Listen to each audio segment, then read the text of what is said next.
Eleanor thought she knew pain. She thought she understood betrayal.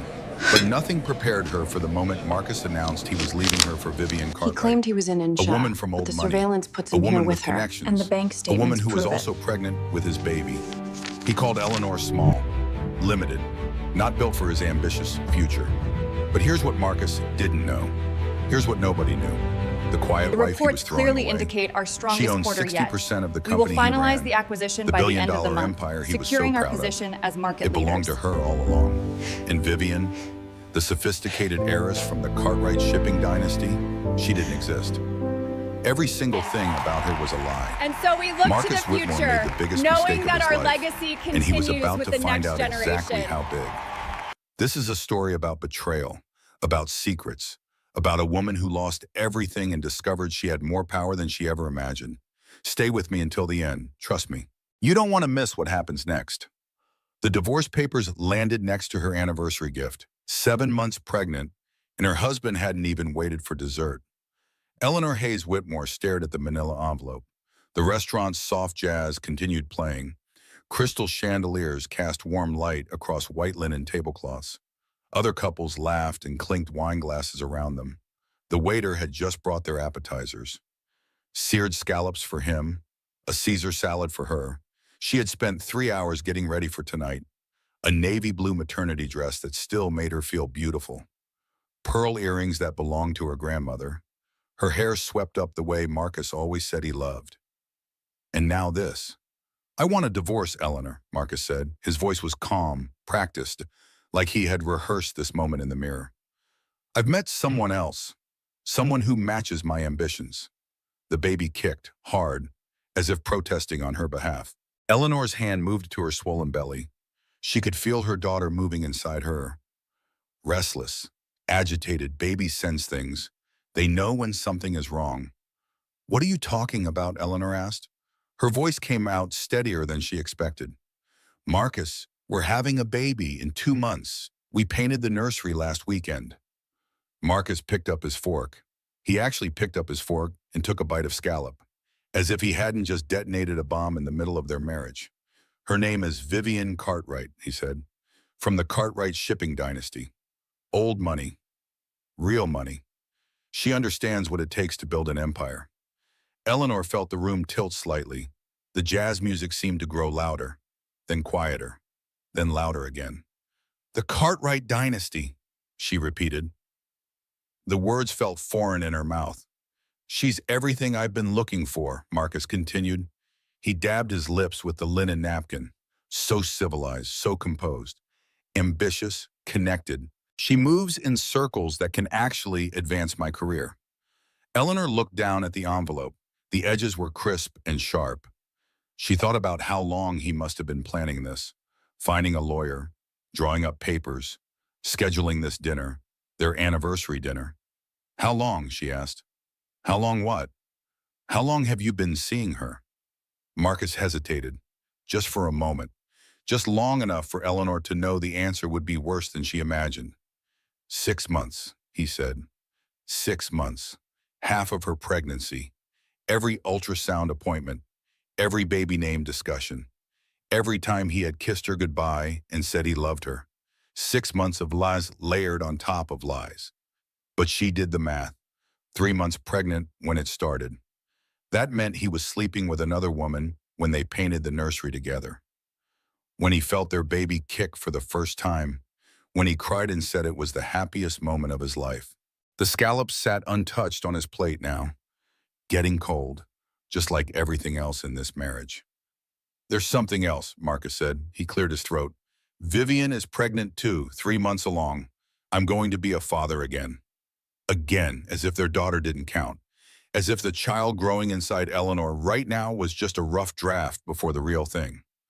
You're telling me, Eleanor said slowly, that you got another woman pregnant while your wife is 7 months along with your first child. It wasn't planned, Marcus said, but it happened. And Vivian comes from the kind of family that can open doors for me, for us, for my future. Your future, Eleanor repeated, not their future, not even his children's future, just his. The waiter approached their table with a bright smile. How was everything this evening? Perfect, Marcus said without looking up. Just perfect. The waiter retreated. Eleanor stared at her husband. This man she had loved for 5 years. This man she had married believing they would grow old together. This man who was now explaining why she wasn't good enough. Why she had never been good enough. I've arranged for you to receive a fair settlement, Marcus said. He pulled a second document from his jacket pocket. The penthouse stays with me, of course, but I'm willing to provide child support once the baby is born. How generous, Eleanor said. Marcus missed the sarcasm entirely. I thought so.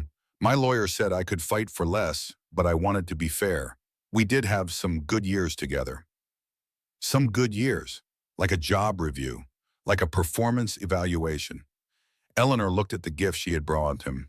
A vintage watch from 1962, the year Whitmore Industries was founded. She had found it at an estate sale and spent months having it restored. The back was engraved with their wedding date and the words, "Forever yours." Forever. What a joke. She reached up and unclasped her pearl earrings. Her grandmother's earrings, the ones Rose Whitmore had worn on her own wedding day 60 years ago. Eleanor set them carefully on the table beside her untouched salad. Then she removed her wedding ring. The diamond caught the candlelight as she placed it next to the envelope. 3 carats. Marcus had been so proud of that ring. He had talked about it for weeks after the proposal. How much it cost. How it proved his success. Everything with Marcus was about proving something. Eleanor, he said, don't be dramatic. We can discuss this like adults. You're right, she said. We can. She stood up, her pregnant belly pressed against the edge of the table. The baby kicked again, harder this time. Sit down, Marcus hissed. People are looking. Let them look, Eleanor said. She picked up her grandmother's earrings and put them back on. They felt warm against her neck, comforting, like Rose was still with her somehow. Eleanor, I said sit down. But Eleanor was already walking away, past the other tables, past the waiter who called after her, past the hostess who asked if everything was all right. Nothing was all right. Nothing would ever be all right again. She reached her car in the parking garage, a modest Honda Civic that Marcus had always been embarrassed by. He drove a Tesla, top of the line. Company car, he said. One of the perks of being CEO. Eleanor sat in the driver's seat. She didn't start the engine. She didn't turn on the lights. She just sat there in the darkness, hands on the steering wheel, going nowhere. The baby kicked again, softer now, almost apologetic. I know, Eleanor whispered. I know. She sat there for 47 minutes. Engine off, hands on the wheel, going nowhere, just breathing, in, out, out. The baby kicked again, a reminder she wasn't alone in this. Finally, she started the car. The dashboard clock read 9:42. Less than an hour ago, she had been a happily married woman looking forward to her anniversary dinner. Now she was something else entirely. She pulled out of the parking garage and headed toward the city. Not toward the penthouse she had shared with Marcus. She couldn't go back there. Not tonight. Maybe not ever. Her phone buzzed. A text from Marcus. You left without signing the papers. We need to discuss this like rational people. Rational, as if there was anything rational about a man leaving his pregnant wife for another woman on their anniversary. Eleanor turned off her phone and kept driving. She didn't know where she was going. She just knew she had to get away, from the restaurant, from Marcus, from the life she thought she had. But Marcus Whitmore had made one critical miscalculation. He thought he knew exactly who he had married. He was wrong. Joe Brennan arrived at Eleanor's apartment at 11:30 that night, carrying 2 pints of ice cream, a bottle of sparkling cider, and a file folder that would change everything. I brought reinforcements, Joe said, pushing past Eleanor into the small one-bedroom. Rocky Road for emotional emergencies, mint chip for backup, and this. She held up the file folder. Eleanor had rented this apartment 3 months ago, a secret, a safety net. Something in her gut had told her she might need a place of her own someday. She hadn't told anyone about it, not even Joe, not until tonight. How did you know? Eleanor asked. Honey, listen. Joe set down the ice cream and pulled Eleanor into a hug. I've been your best friend for 15 years. You think I didn't notice something was wrong? The apartment was small but comfortable. Second-hand furniture that Eleanor had picked out herself. A kitchen with actual sunlight. A bedroom just big enough for her and the baby. No penthouse views. No marble countertops. No husband. It felt more like home than the penthouse ever had. He served me divorce papers, Eleanor said, at our anniversary dinner, at the restaurant where he proposed. I know, Joe said. He called his lawyer from the restaurant. The lawyer called his wife. His wife called me. Small world, small legal community. Joe opened the rocky road and handed Eleanor a spoon. But that's not the worst part. Sit down. You need to sit down for this. Eleanor lowered herself onto the couch. Her belly made everything harder these days. Sitting, standing, breathing, existing. Joe opened the file folder. I've been investigating Marcus for 3 months, Joe said. I didn't want to say anything until I was sure, but now that he's shown his hand, you need to know the truth. 3 months? Eleanor felt something cold settle in her chest. You've known something was wrong for 3 months and didn't tell me? I suspected, Joe said. There's a difference. And I'm telling you now. She spread documents across the coffee table. Bank statements, phone records, hotel receipts, photographs. The affair didn't start 6 months ago, Joe said. It started 2 years ago, almost from the beginning of your marriage. 2 years. Eleanor stared at the photographs. Marcus and Vivian at a restaurant. Marcus and Vivian at a hotel. Marcus and Vivian on a beach somewhere tropical. In some of the photos, Vivienne was laughing. In others, she was looking at Marcus with an expression Eleanor recognized. Hunger. Pure, calculating hunger. I'm not crazy, Eleanor said quietly. I knew something was wrong. I asked him 100 times. He made me feel paranoid. You're not crazy, Joe confirmed. You were being gaslit by a professional. The ice cream sat untouched. Eleanor couldn't eat, couldn't think, could barely breathe. 2 years. Their entire marriage had been built on lies. There's more, Joe said. She pulled out another document. Vivian Cartwright isn't who she says she is. What do you mean? The Cartwright shipping dynasty, it doesn't exist. I had my investigators check every registry, every business filing, every family record. There's no Cartwright shipping fortune. There never was. Eleanor looked up. She lied about being rich? Her real name is Vera Kowalski. She's from Newark.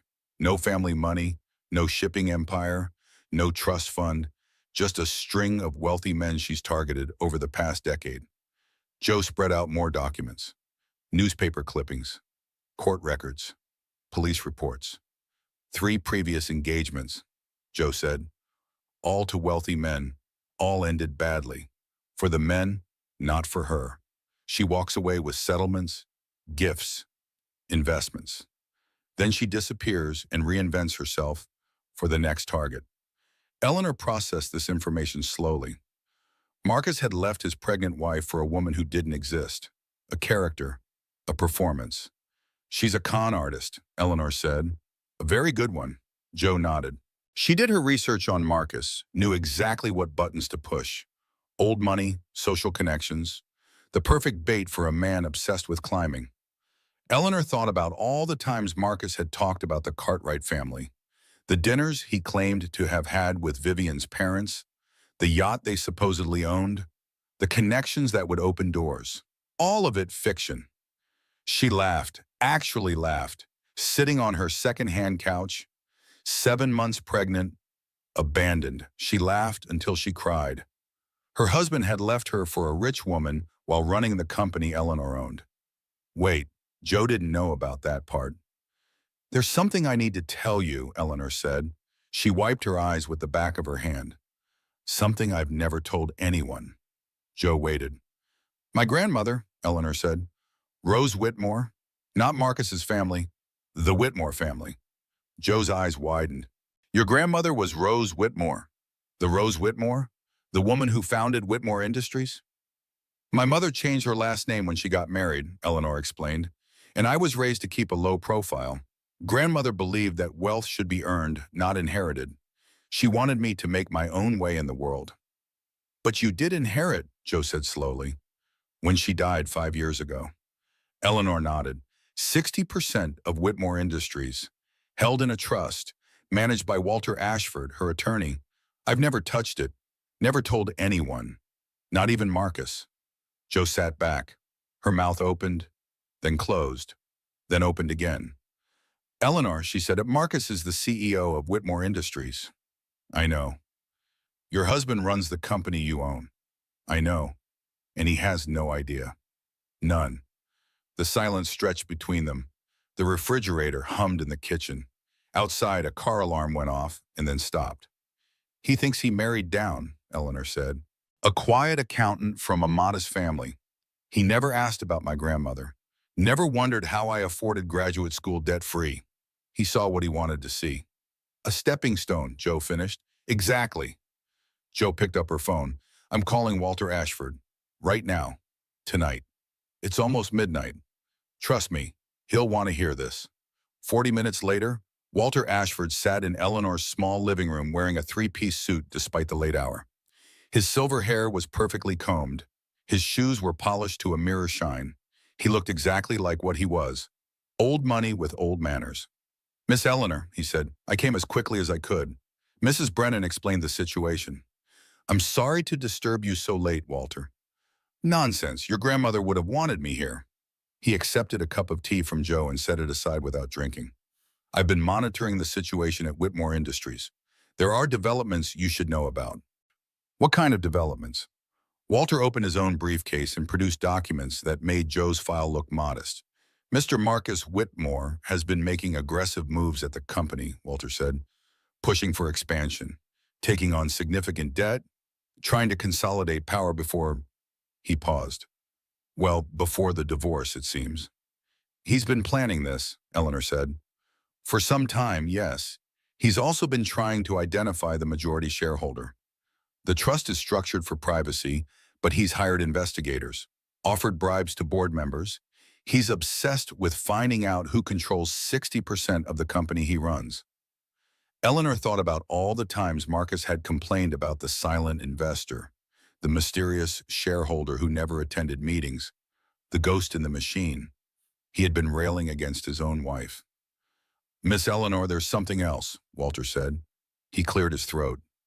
The Cartwright shipping dynasty that Vivian claims to hail from? It doesn't exist. I've had my investigators verify. She's a fraud, a very convincing one. We know, Jo said. I found the same information. Walter nodded. Then you should also know this. I've been in contact with Graham Mitchell, the CFO. He's been concerned about Mr. Whitmore's leadership for some time. He's loyal to the true ownership of the company. Graham knows about me? Eleanor asked. He knows someone holds 60%. He doesn't know it's you, but he's been quietly protecting the company from Mr. Whitmore's worst impulses. Walter leaned forward. Miss Eleanor, you have more allies than you realize. The question is, what do you want to do about it? Eleanor looked at the documents spread across her coffee table. Evidence of her husband's betrayal, evidence of Vivian's fraud, evidence of a conspiracy that had been building for years. Marcus had left his pregnant wife for a con artist, and the con artist was pregnant with his child. The mess was biblical. I want to wait, Eleanor said finally. I want to understand the full scope of what's happening before I reveal anything. Walter nodded approvingly. Your grandmother would say the same thing. Patience is power, she always told me. And Marcus? Let him think he's in control. Let him expose himself further. When the time comes, you'll have everything you need. Eleanor placed her hand on her belly. The baby had finally stopped kicking.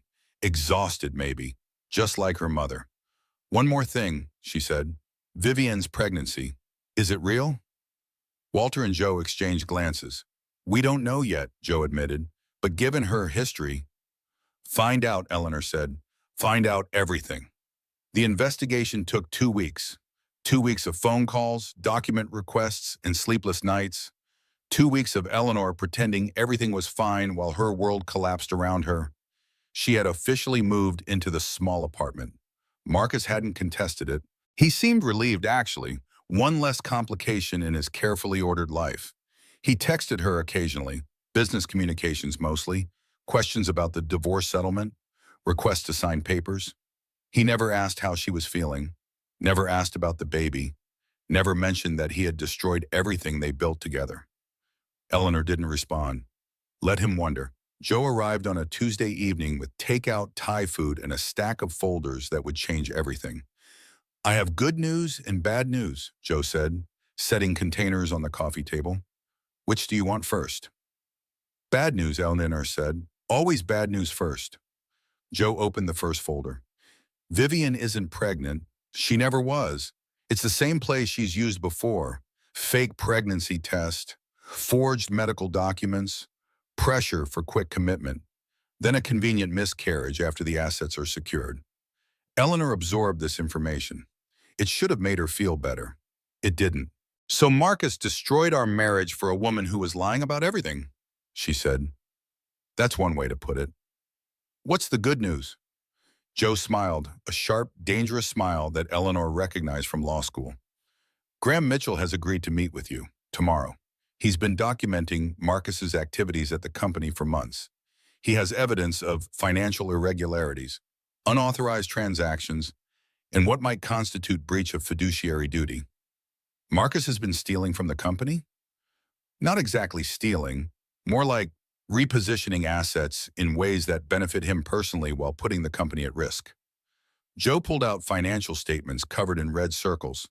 He's been funneling contracts to companies owned by friends, taking kickbacks on deals, using company funds for personal expenses. Eleanor studied the documents. Numbers and charts that told a story of greed and corruption. Why didn't Graham report this before? Because Marcus is the CEO. He controls who knows what. Graham was afraid of retaliation. But now that he knows there's a majority shareholder who isn't Marcus, Joe shrugged. He's ready to talk. Eleanor sat back. The baby shifted inside her, pressing against her ribs. 8 months now. Only 4 weeks until her due date. There's something else, Joe said. She hesitated. Something harder. Tell me. Joe opened another folder. This one contained photographs. Dozens of them. Marcus and Vivian over the past 2 years. But these weren't surveillance photos. These were personal, intimate, vacation photos taken on beaches and in hotel rooms. Selfies with champagne glasses. Pictures of them together at events Eleanor thought Marcus had attended alone. I found these on a cloud backup, Joe said quietly. He never deleted them. Maybe he thought he was being careful, but nothing digital ever really disappears. Eleanor looked at the photos. She recognized some of the locations. The beach resort where Marcus said he had a business conference. The European hotel where he claimed to meet clients. The restaurant where he had supposedly closed a major deal. All lies, every single one. He took her to Paris, Eleanor said. Her voice sounded distant, hollow. He said it was a solo trip. Time to clear his head. He bought me a souvenir, a little Eiffel Tower keychain. Eleanor, he brought me back a keychain while he was there with her. The tears came then, not the angry tears of betrayal. These were grief tears, mourning tears. She was mourning the death of something she thought was real. Joe moved to sit beside her, wrapped an arm around her shoulders, said nothing. Sometimes silence is the kindest response. Eleanor cried for 20 minutes. Long, ugly sobs that shook her whole body. The baby kicked and squirmed, agitated by the movement. When the tears finally stopped, Eleanor felt empty, cleaned out, like a storm had passed through and taken everything with it. I need to know, she said. I need to know when it started, exactly when. Joe nodded. The first evidence of contact is from 3 years ago, before you were married. He met her at a networking event in Manhattan. 3 years ago. Eleanor did the math. We were engaged, planning the wedding. Yes. He proposed to me while he was already seeing her. It appears that way. Eleanor closed her eyes. She could see it now. The whole picture finally coming into focus. Marcus had never loved her. He had married her because she seemed safe, manageable, a suitable wife who wouldn't interfere with his ambitions. And all along, he was building something with Vivian, waiting for the right moment to trade up. The pregnancy, Eleanor said. Our pregnancy. Was that part of the plan? We don't know, Joe admitted, but the timing is interesting. Vivian announced her fake pregnancy shortly after you announced your real one, almost like she was competing. Or like Marcus told her, and she decided to raise the stakes. That's possible too. Eleanor thought about the nursery, the robin's egg blue walls, the crib they had assembled together, the mobile with little stars and moons. We picked out names together, she said. Charlotte Rose. For my grandmother. He cried when we decided. I thought he was happy. Maybe he was, in his own way. His own way wasn't enough. The smell of Thai food filled the small apartment. Neither of them had touched it. Eleanor's appetite had disappeared entirely. She did what she always did when overwhelmed. She made lists. At 2 in the morning. On the back of a grocery receipt. Pros, cons. What's real? What's fake? The list got very long, very messy, very human. Real things. Her daughter, her grandmother's legacy, her friends, her strength. Fake things.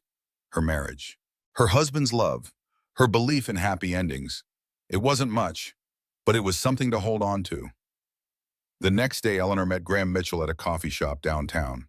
He was a thin man with worried eyes and a nervous habit of straightening his tie. Mrs. Whitmore, he said, thank you for meeting me. Call me Eleanor, and thank you for coming forward. They sat in a corner booth away from other customers. Graham had brought his own stack of folders. More evidence. More documentation of her husband's betrayal. I've worked at Whitmore Industries for 20 years, Graham said. Started as a junior analyst. Worked my way up. Your grandmother hired me herself back in the early days. You knew my grandmother. Everyone in the company knew Rose Whitmore. Graham smiled softly. She was remarkable. Built that company from nothing. Protected it like it was her child. He paused. When she died, I promised myself I would keep protecting it, even from the people running it. He opened the first folder. Marcus was hired 3 years ago, Graham said. Impressive resume, good references. The board was unanimous.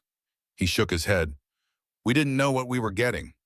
The documents showed a pattern. Small irregularities at first, expenses that didn't quite add up. Contracts awarded to companies with suspicious connections. Then larger problems. Questionable mergers, risky investments, debt accumulated without board approval. He's been treating the company like his personal piggy bank, Graham said, taking what he wants when he wants it. Why didn't the board stop him? He's charming, persuasive, and most of them don't know what I know. Graham lowered his voice. But there's something else, something bigger. He pulled out a single document, a proposal for the upcoming board meeting. He wants to issue new shares, Graham explained, significantly dilute existing ownership. He's presenting it as expansion capital, but the real purpose is obvious. He's trying to reduce the majority shareholders' control, Eleanor said. Exactly. He's terrified of whoever owns 60%, calls them the silent investor. He's convinced it's some hedge fund or private equity firm planning a hostile takeover. Eleanor almost laughed. Almost. He has no idea it's his wife, she said. Graham's eyes widened. You're the majority shareholder? My grandmother left me 60% in a trust. I've never revealed it, never wanted to. Graham sat back in his chair. His worried expression transformed into something else entirely. Then you can stop him, he said. You can stop all of this. I know. Eleanor looked out the window at the city street, people walking past with their ordinary problems, their ordinary lives. But I'm not ready yet. I want to see how far he's willing to go. The board meeting is in 2 weeks. Then we have 2 weeks to prepare. Graham nodded slowly. What do you need from me? Everything, every document, every transaction, every secret he's tried to hide. Eleanor turned back to face him. My grandmother built that company. I won't let him destroy it. The days that followed were a blur of preparation and revelation. Each document Graham provided painted a clearer picture of Marcus's corruption. Each piece of evidence made the eventual confrontation more certain. But there were other concerns too. Vivienne Cartwright called Eleanor's cell phone on a Thursday afternoon. Eleanor was sitting in her obstetrician's waiting room, surrounded by other pregnant women and their supportive partners. She was alone. The phone buzzed. Unknown number. Eleanor almost ignored it. Something made her answer. Eleanor, darling, Vivienne's voice dripped with false sweetness. I was hoping we could chat, woman to woman. Eleanor stepped out into the hallway. The fluorescent lights hummed overhead. What do you want? Straight to business. I respect that. Vivian laughed, a practiced, musical sound.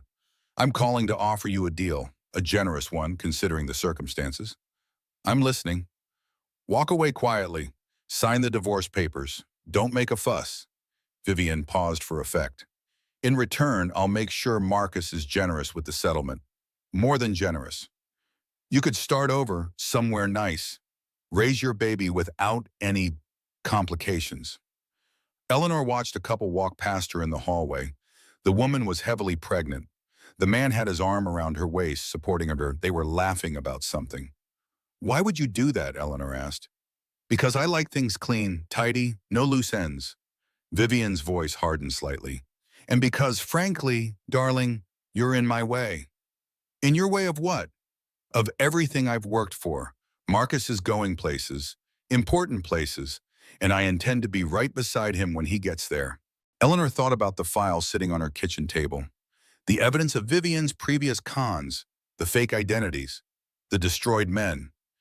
You think Marcus is your ticket to the top, Eleanor said. I know he is. He's CEO of a billion-dollar company. With the right guidance, the right connections, he could go further, much further. Vivian's tone shifted again, condescending now. But none of that concerns you, does it? You're not built for that world. Small life, small dreams. No offense. Some women aren't built for more. Small life, small dreams. The words hit Eleanor like a slap. She thought about her grandmother, Rose Whitmore, who started with nothing and built an empire, who faced discrimination and dismissal at every turn, who proved everyone wrong and never apologized for her success. Thank you for the offer, Eleanor said, but I'll have to decline. Excuse me? I said no, I'm not signing anything, I'm not going anywhere. And I'm not interested in your deals. Silence on the other end, then a sharp intake of breath. You're making a mistake, Vivian said. A very big mistake. Maybe, but it's mine to make. Eleanor hung up the phone. Her hands were shaking, but not from fear, from something else entirely. She walked back into the waiting room just as the nurse called her name. The appointment went smoothly. Baby was healthy, growing well, due in 3 weeks. Dr. Sarah Collins ran through the standard checklist: blood pressure, weight gain, fetal heart rate. Any stress lately? Dr. Collins asked, noting something on her chart. Eleanor almost laughed. Some, yes. Try to take it easy these last few weeks. Rest when you can. Your body's working hard.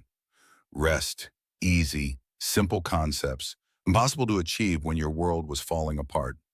After the appointment, Eleanor drove to her mother's house. Catherine Hayes lived in a modest home in the suburbs, the same house Eleanor had grown up in, the same kitchen where her grandmother had taught her to bake cookies, the same living room where she had done homework and watched movies and dreamed about the future. Sweetheart, Catherine met her at the door with a hug. You look tired. Have you been sleeping? Some. They settled in the kitchen. Catherine made tea without asking. It was what she always did in times of crisis. Tea and conversation. The Hayes family remedy for everything. I talked to Jo, Catherine said. She told me about Marcus, about everything. I'm sorry I didn't call myself. I've been processing. I know. Catherine set a cup in front of Eleanor. Chamomile with honey, exactly right. Your grandmother would be proud of you, you know, keeping your head, thinking strategically. I don't feel strategic. I feel, Eleanor searched for the right word, lost. That's normal. When everything you believe turns out to be false, it takes time to find your footing again. Catherine reached across the table and took Eleanor's hand. But you will. You're a Whitmore woman. We always do.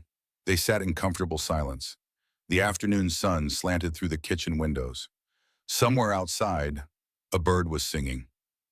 I never told him, Eleanor said finally, about the inheritance, about any of it. I wanted to be loved for who I was, not what I had. I know, sweetheart. Was that stupid? Should I have been more careful? Catherine squeezed her hand. You followed your heart. That's never stupid. The mistake wasn't yours. It was his. The next morning, Eleanor received a package at her apartment. No return address. Inside was a single document and a handwritten note. The note read, "You need to see this, a friend." The document was a prenuptial agreement, drafted 3 years ago, never signed, never shown to Eleanor. According to the agreement, Marcus had planned to protect all assets acquired during the marriage. Eleanor would have been entitled to nothing in the event of divorce, no property, no investments, no claim to any company shares. He had planned this from the beginning, before the wedding, before the vows, before he ever said, "I love you." She had been a placeholder, a prop in his carefully staged life, someone to occupy the wife position until something better came along. Eleanor read the document 3 times. Then she put it away in a folder with the other evidence. The board meeting was in 1 week. 1 week until Marcus learned who really owned his world. But there was one more piece of the puzzle to find first, one more truth to uncover. That afternoon, Eleanor made a phone call she had been dreading. "Margot Ashford," she said when the woman answered. "This is Eleanor Hayes Whitmore. You texted me. You said we needed to talk." "Yes." Margot's voice was careful, measured. "I've been watching Vivian Cartwright operate in our social circles for years. I have information you need. I know she's a con artist. I know her real name. I know about the previous victims. But do you know about the pregnancy?" Eleanor's breath caught. "What about it?" "It's fake, just like all the others. She announces, she pressures, she gets what she wants. Then there's a convenient miscarriage, and everyone feels too sorry for her to ask questions." Margot paused. "I watched her do it twice before. The same pattern, the same timing, the same performance." So it was confirmed. The pregnancy that had destroyed Eleanor's marriage didn't exist. "Why are you telling me this?" Eleanor asked. "Because your grandmother was my mentor. Rose Whitmore gave me my first job, believed in me when no one else did. I owed her everything."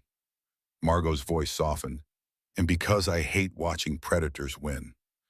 Eleanor thanked her and ended the call. She stood at her window, looking out at the city.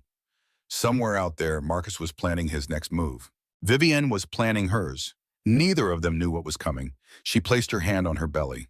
4 weeks, maybe 3. Her daughter would be here soon. "I didn't ask for this fight," Eleanor said quietly, "but I won't run from it either. My grandmother built this company from nothing.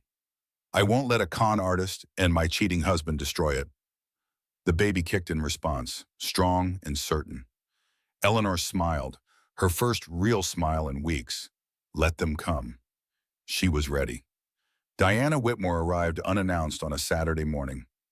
Eleanor was still in her bathrobe when the doorbell rang.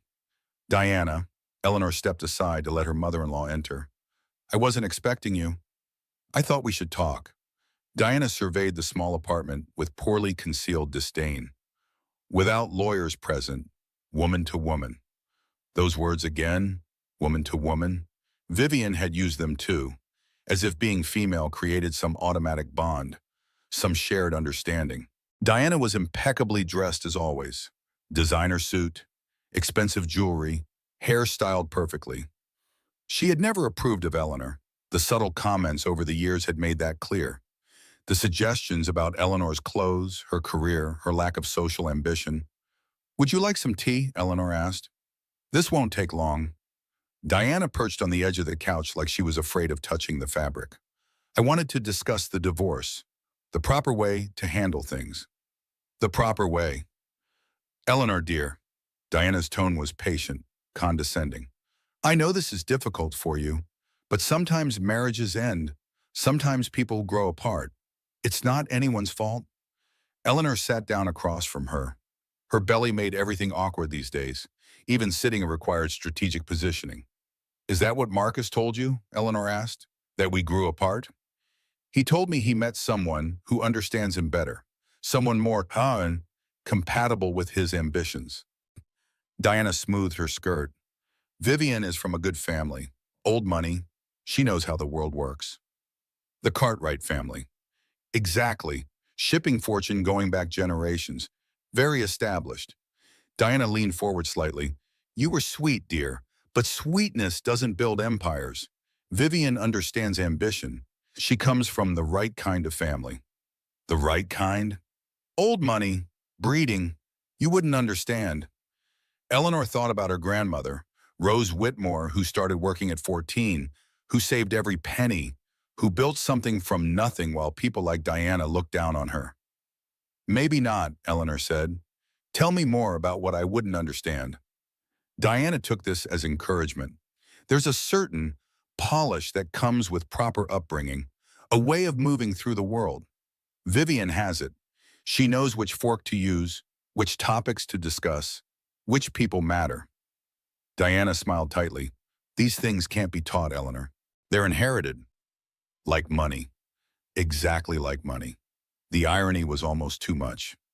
Diana Whitmore, lecturing about inherited wealth and proper breeding, had no idea she was sitting in the apartment of someone who could buy and sell her entire family. I appreciate you explaining that, Eleanor said evenly. Is there anything else? Just this, Diana stood, smoothing her skirt again. The divorce should be quick and quiet. No need to drag things through the courts. No need to fight over assets that were never really yours to begin with. Assets like what? The company shares, dear. Marcus's position. The lifestyle you've enjoyed these past few years. Diana moved toward the door. Be reasonable about the settlement. Take what's offered and move on. It's the dignified thing to do. Eleanor walked her to the door. Thank you for your advice, Diana. Of course, we're family, at least for a little while longer. The door closed behind her. Eleanor stood in the silence of her apartment, processing what had just happened. Diana Whitmore had just told her to give up, to accept scraps, to disappear quietly while her son married a con artist. 3 hours later, another Whitmore arrived at her door. Preston Whitmore was the opposite of his wife in every way. Where Diana was polished and artificial, Preston was rough and genuine. Where Diana spoke in careful euphemisms, Preston said exactly what he meant. May I come in? He asked. I promise I'm not here to insult you like my wife probably did. Eleanor let him in. She was curious now. Preston had always been distant during her marriage, polite but uninvolved. She had assumed he shared his wife's disdain. Preston looked around the apartment with an expression Eleanor couldn't quite read. You chose this, he said. It wasn't a question. Yes. Good furniture, good location, affordable. He nodded slowly. Your grandmother would approve. Eleanor went very still. You knew my grandmother? Rose Whitmore. Preston sat down heavily in an armchair. Met her 30 years ago at a business conference. Sharp as a tack. Took no prisoners. He looked at Eleanor directly. You look like her, you know. Same eyes, same stubborn chin. She never mentioned you. We moved in different circles after that first meeting, but I kept track, read about her in the papers, watched what she built. Preston's voice grew thoughtful. When she died, I wondered what happened to the company. The ownership structure was always mysterious. Eleanor said nothing, waited. My son has made some bad decisions, Preston continued. Worse than bad, stupid, cruel. He takes after his mother's side of the family, unfortunately. He met Eleanor's eyes. I tried to raise him better. I failed. Why are you telling me this? Because I think you're planning something, and I think Marcus is about to learn a very hard lesson. Preston leaned forward. I'm not asking you to spare him. He doesn't deserve it. But whatever happens, be kind to my grandchild, if there is one. There is one, Eleanor said. A girl, due in a few weeks. Preston's face softened. Something shifted in his eyes. A girl, he repeated. A granddaughter. Her name will be Rose Eleanor, after my grandmother, after me. For a long moment, Preston said nothing. Then he reached into his jacket and pulled out an envelope. This is information about Marcus's activities at the company, he said. Things even his CFO doesn't know. I've been watching, collecting, waiting. He set the envelope on the coffee table. Use it however you need to. Why would you help me against your own son? Preston stood slowly. He suddenly looked older than his 65 years. Because my son betrayed his pregnant wife for a woman who doesn't exist. Because he's destroying a company that a remarkable woman spent her life building. Because he's become someone I don't recognize and can't defend. Preston moved toward the door. And because your grandmother once told me something I've never forgotten. What was that? She said the true measure of a man isn't what he builds, it's what he protects. My son doesn't protect anything. He only takes. Preston opened the door. Give him hell, Eleanor. He's earned it. The door closed behind him. Eleanor sat alone with the envelope and her thoughts. Preston Whitmore had just handed her ammunition against his own son. The cracks in the Whitmore family were widening. Soon they would become chasms. That evening, Eleanor felt the first sharp pain. It shot through her lower back like lightning. She stopped moving, waited, counted. Another pain, stronger this time. She grabbed her phone and called Joe. Something's wrong, Eleanor said. I'm having pains, bad ones. Joe arrived in 15 minutes. By then, Eleanor was bent over the kitchen counter, breathing through contractions that came every 10 minutes. We're going to the hospital, Joe said. Now, the drive was a blur, pain and fear, and the constant presence of Joe's voice telling her to breathe. Just breathe. Everything would be fine. At the hospital, Dr. Sarah Collins met them in the maternity ward. Blood pressure is elevated, she said after the examination. You're not in labor, but you're close. I'm putting you on bed rest for the next 2 weeks. 2 weeks. Eleanor lay in the hospital bed, hand on her belly. The board meeting is in 5 days. The board meeting can wait. Your daughter's health comes first. Dr. Collins made notes on her chart. I'm keeping you overnight for observation. Then home. Strict rest. No stress. No stress. Right. Joe stayed with her that night, sat in the uncomfortable visitor's chair while Eleanor stared at the ceiling. The baby is fine, Joe said. Dr. Collins said so. I know. Then what is it? Eleanor turned her head to look at her friend. I was so focused on Marcus, on the company, on revenge, and I forgot what actually matters. Joe moved to sit on the edge of the bed. What matters? Her. Eleanor touched her belly. Just her. Not the money, not the justice, not proving anything to anyone. Tears slipped down her cheeks. I was turning into him, making everything about winning. You're nothing like him. Aren't I? Planning and plotting and waiting for the perfect moment to strike. Eleanor shook her head. That's not who I want to be. That's not who my daughter needs me to be. Hospital blankets never smell like home. Eleanor wrapped herself in one anyway. She called no one else that night. Not her mother, not Walter. She just lay there, watching the monitor, counting heartbeats that weren't hers. The baby kicked softly, a reassurance, a reminder. Everything else could wait. This was what mattered. This small life growing inside her, this daughter she would raise differently, teach differently, love without conditions or expectations. The monitor beeped steadily. The night passed slowly. And somewhere in those quiet hours, Eleanor made a decision. She would still attend the board meeting, still reveal the truth, still protect her grandmother's legacy, but not for revenge, for justice, for her daughter, for everything that actually mattered. Eleanor spent the next 3 days on strict bed rest. Joe brought her files to review. Walter brought legal documents to sign. Graham brought company reports to analyze. Her small apartment became a war room, but Eleanor directed operations from her couch. Margot Ashford visited on the second day. She was an elegant woman in her 60s with silver hair and sharp eyes that missed nothing. Rose Whitmore was my first mentor, Margot said, settling into a chair across from Eleanor. I was 19 years old and terrified. She taught me that fear was useful if you channeled it properly. That sounds like her.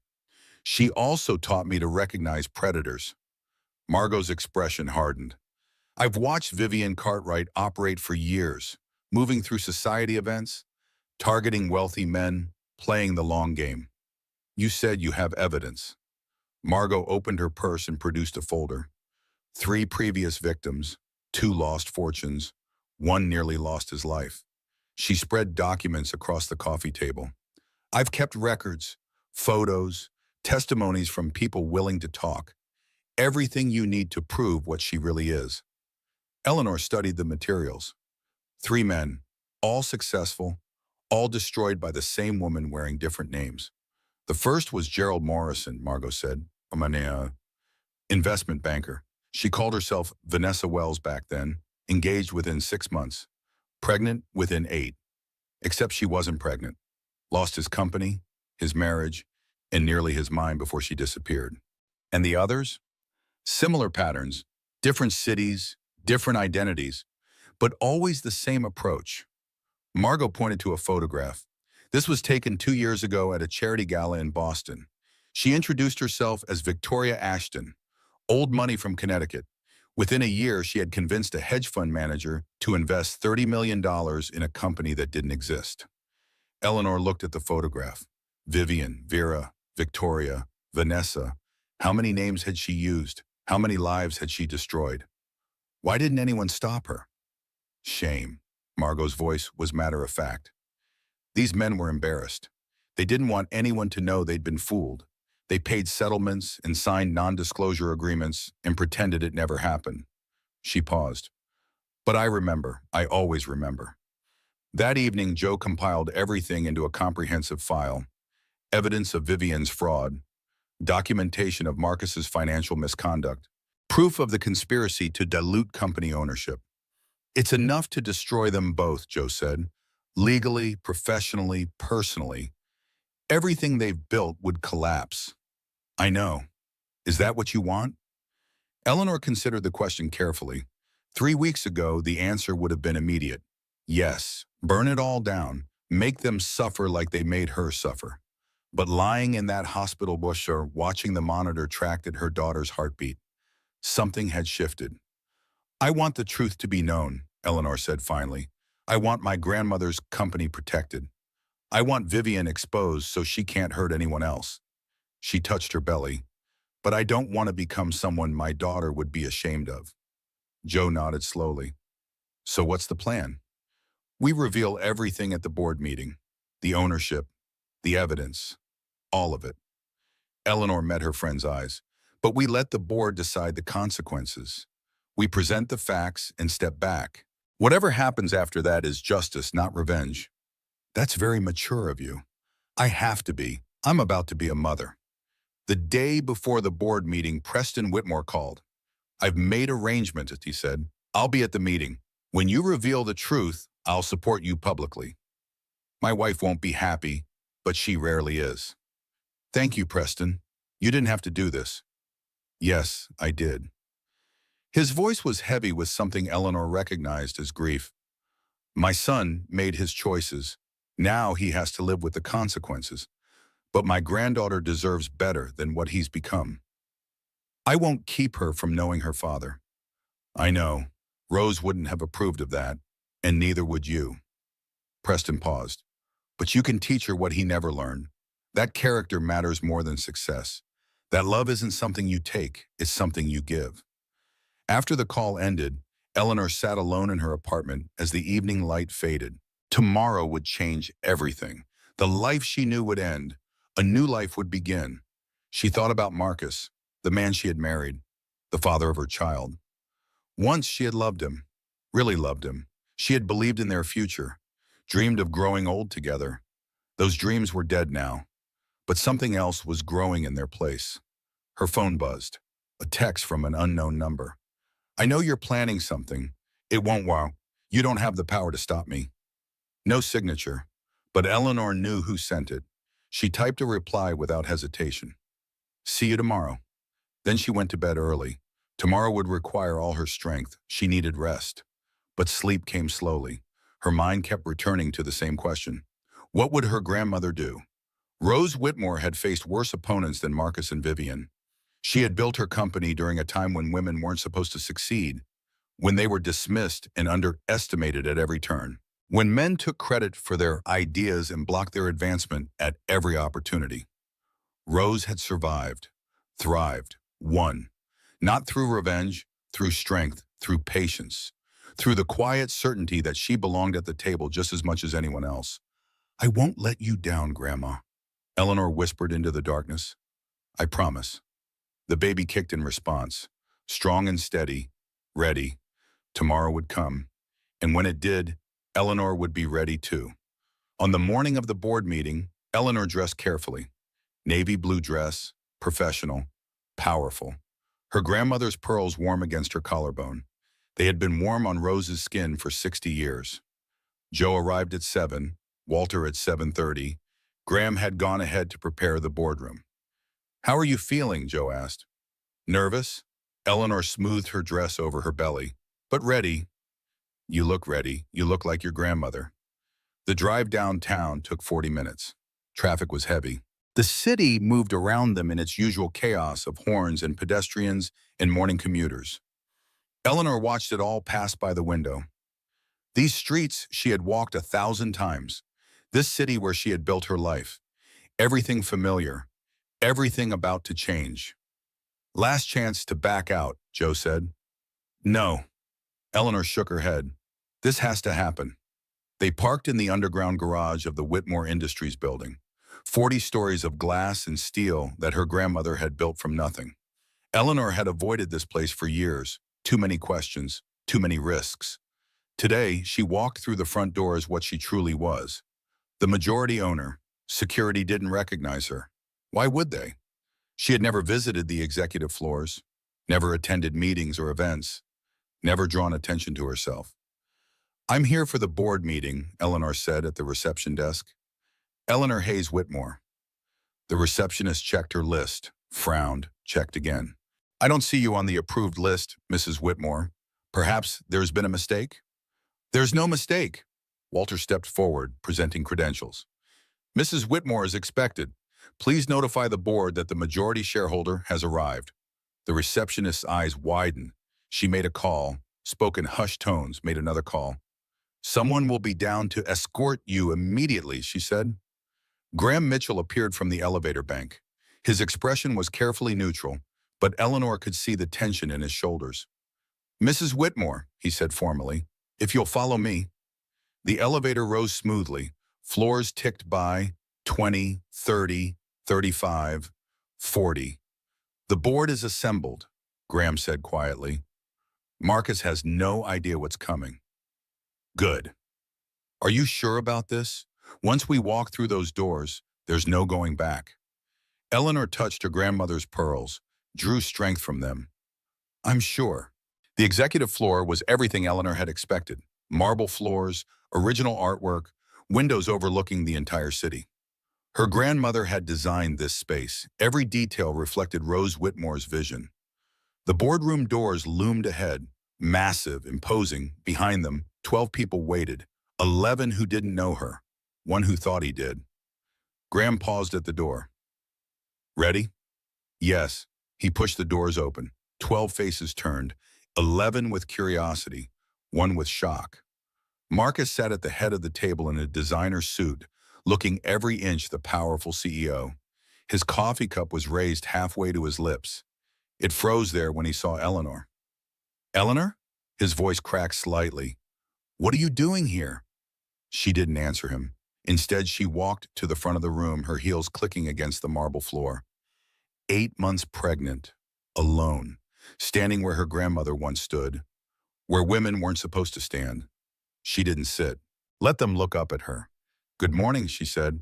My name is Eleanor Hayes Whitmore. Some of you know me as Marcus's wife, soon-to-be ex-wife.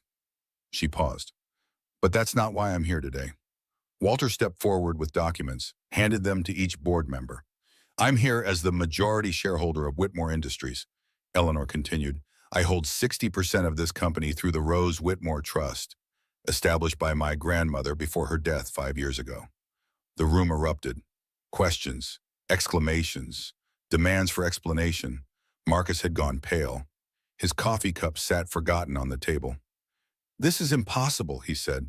The silent investor. For 3 years, it was you? It was always me, Marcus. You just never bothered to look.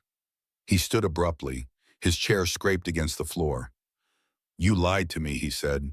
Our entire marriage was a lie. No, Eleanor's voice stayed calm, steady. I loved you. I just never told you about my inheritance. That's not the same thing. She turned to address the board. But speaking of lies, I'd like to discuss Vivian Cartwright, or should I say Vera Kowalski from Newark, New Jersey. Vivian was watching via video call. Eleanor had almost forgotten. Her face had been visible on the conference screen this whole time. Now that face went rigid, then blank. Then the video disconnected. Vivian Cartwright doesn't exist, Eleanor continued. She nodded to Joe, who began distributing the evidence files. The woman my husband left me for is a professional con artist with 3 previous victims. The Cartwright shipping dynasty is a fiction. Her pregnancy is fake. Everything about her is designed to deceive and defraud. The board members paged through the documents, photographs, financial records, testimonies from previous victims. Furthermore, Eleanor said, I have evidence of financial misconduct by Marcus Whitmore during his tenure as CEO. Kickbacks, self-dealing, unauthorized debt, and a proposal designed specifically to dilute majority ownership and consolidate his personal power. She turned back to her husband, ex-husband, whatever he was now. You wanted to know who the silent investor was, she said. You hired detectives, offered bribes, spent 3 years trying to identify the person who controlled your future. She stepped closer to him. It was me, Marcus, the wife you dismissed, the woman you replaced, the mother of your child. Marcus's face cycled through emotions: shock, denial, anger, calculation. This doesn't change anything, he said finally. His voice was strained, desperate. I'm still CEO. I still run this company. Actually, Walter interjected, that brings us to our next agenda item. Given the evidence of financial misconduct and breach of fiduciary duty, I'm calling for an immediate vote of no confidence in Marcus Whitmore as CEO. The vote was unanimous, 11-0. Even the board members who had been Marcus's strongest supporters couldn't ignore the evidence. Security was called. 2 guards appeared at the boardroom doors. Mr. Whitmore, one of them said, please come with us. Marcus looked around the room, searching for allies, finding none. This isn't over, he said to Eleanor. You can't do this to me. I didn't do anything to you, Marcus. You did this to yourself. Eleanor met his eyes. You had everything. A wife who loved you, a daughter on the way, a company that trusted you, and you threw it all away for a woman who doesn't exist. The guards escorted him out. The boardroom doors closed behind him. For a long moment, no one spoke. Then Preston Whitmore, who had been sitting quietly in the corner, stood up. I move that we appoint Eleanor Hayes Whitmore as interim chairwoman of the board, he said, pending a full review of company operations and leadership. The motion passed, another unanimous vote. Eleanor stood at the head of the table. Her grandmother's the table, her table now. Thank you, she said. I know this has been a shock. I promise you, I'm not here to disrupt. I'm here to protect what my grandmother built, to ensure this company continues to thrive. She placed her hand on her belly, and to build a legacy worth inheriting. The meeting adjourned. Board members filed out, still processing what had happened. Several stopped to introduce themselves, to express support, to promise cooperation. Jo waited until the room was empty before speaking. You did it, she said. You actually did it. Eleanor looked out the window at the city spread below, miles of buildings and streets and people living their lives. No, she said quietly. This was just the beginning. The aftermath unfolded over the next 48 hours. Vivian disappeared first, fled the country within hours of the board meeting. Her apartment was emptied, her bank accounts closed. By the time investigators arrived, she had vanished completely. Marcus was not so lucky. The evidence of financial misconduct was overwhelming. Company lawyers began building a case. Regulatory agencies were notified. The carefully constructed life Marcus had built was crumbling brick by brick. Eleanor stayed away from the drama. Let the lawyers handle the details. She had more important things to focus on. On the 3rd day after the board meeting, Marcus found her in the parking garage of her apartment building. He was waiting by her car, disheveled, desperate, nothing like the polished executive she had married. Eleanor, he stepped toward her. Please, we need to talk. Jo moved to intervene, but Eleanor raised her hand. It's okay, she said. I'll hear him out. They stood in the concrete dimness of the garage. Cars passed occasionally. The echo of engines and tires, the smell of exhaust and old metal. I made a mistake, Marcus said. His voice was hoarse, raw. A terrible mistake. But we can work together. For the company. For our daughter. Eleanor studied him. This man she had once loved. This man who had broken her heart. This man who had never seen her for who she really was. Our daughter will know her father, she said. I won't keep her from you. That's not who I am. Thank you. Relief flooded his face. In the company? I know things. I can still be useful. We could... No. The word hung between them.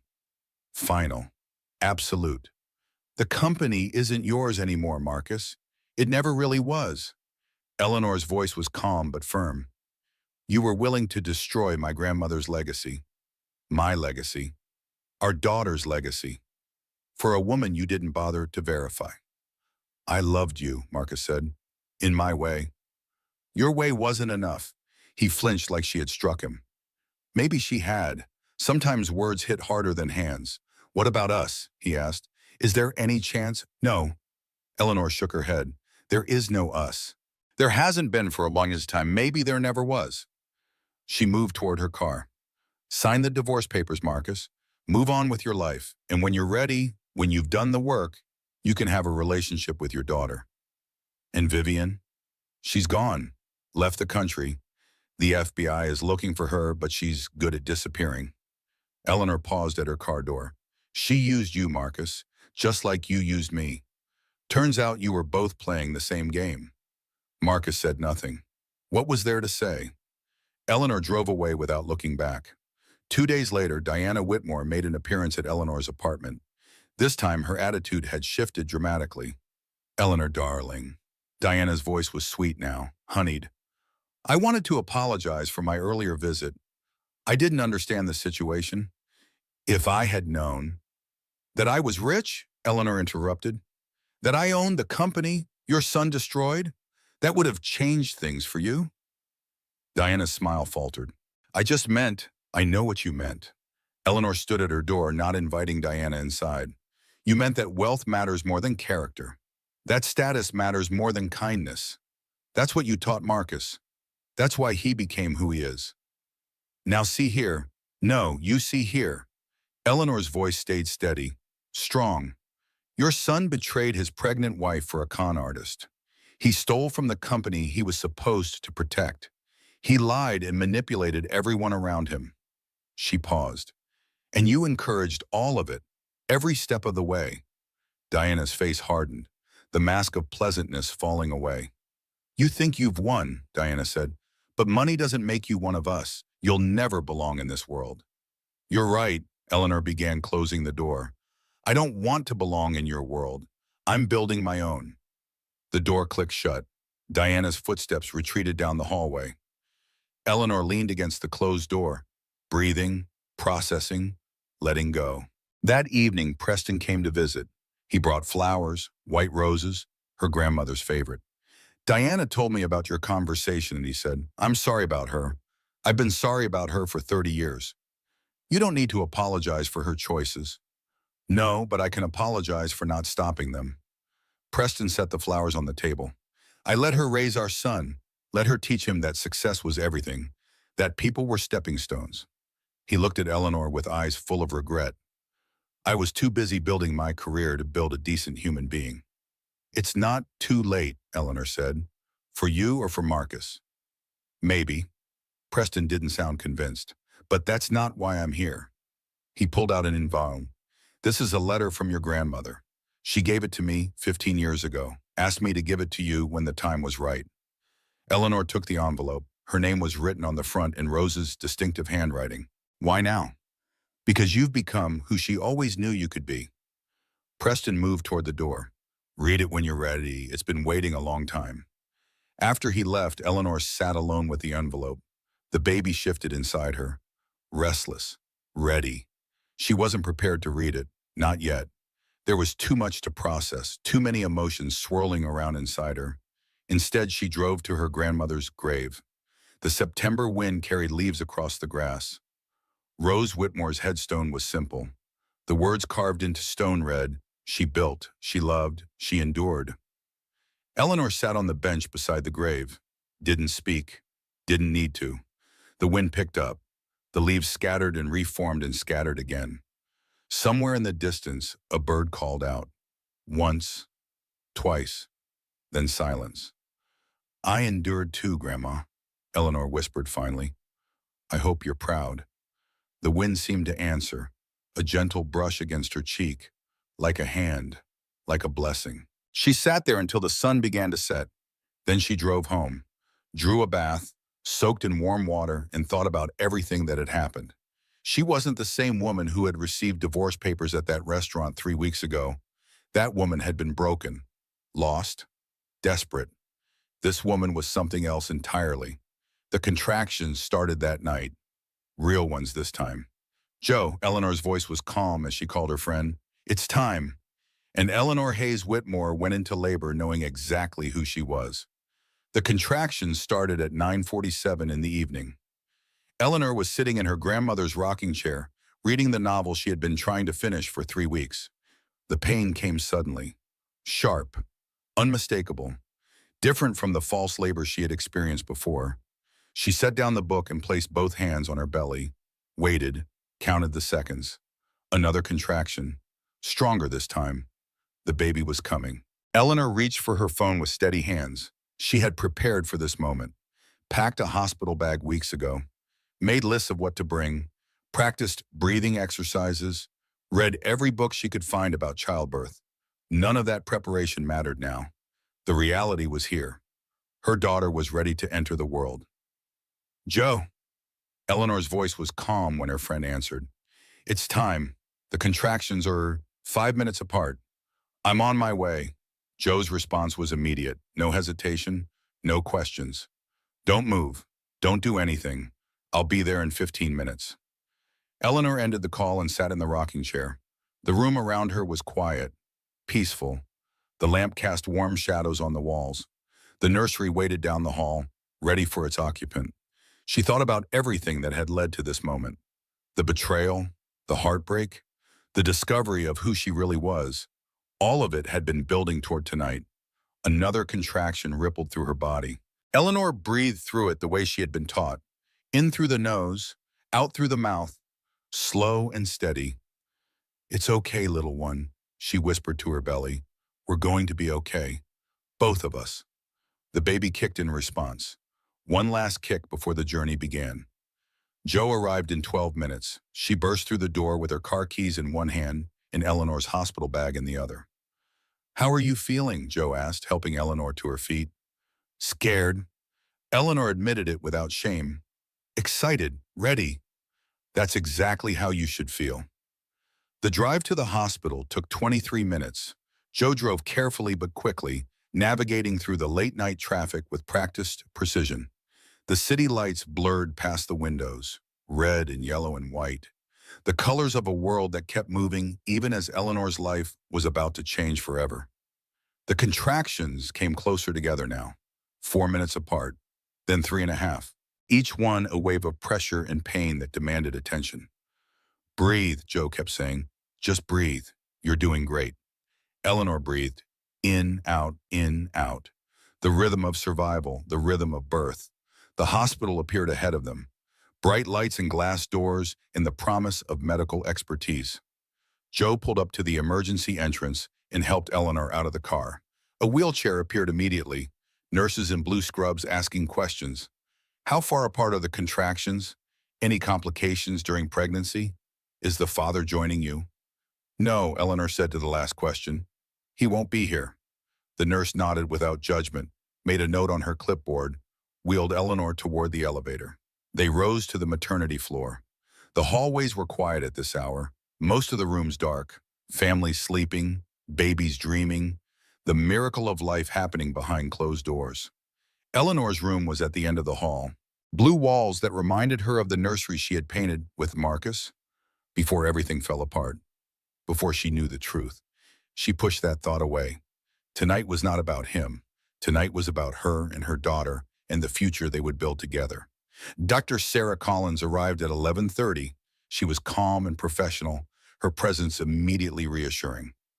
"Let's see how we're progressing," she said, examining Eleanor with gentle efficiency. "You're dilated to 6 centimeters, moving along nicely." "How much longer?" "Hard to say. Every birth is different, but I'd estimate 4 to 6 hours. 4 to 6 hours. An eternity. A heartbeat. Both at once, Catherine Hayes arrived at 1 in the morning. She had driven from the suburbs as fast as traffic allowed, breaking several speed limits along the way. "Sweetheart," She rushed to Eleanor's bedside and took her hand. I'm here. I'm right here. Mom. Eleanor gripped her mother's hand as another contraction hit. It hurts. God, it hurts so much. I know, baby, I know. Catherine's voice was thick with emotion. But you can do this. You're the strongest person I've ever known. You're just like your grandmother. The mention of Rose Whitmore brought unexpected comfort. Eleanor imagined her grandmother watching from somewhere. Proud, encouraging, believing in her the way she always had. Tell me about when I was born, Eleanor said between contractions. I need something to focus on. Catherine smiled through her tears.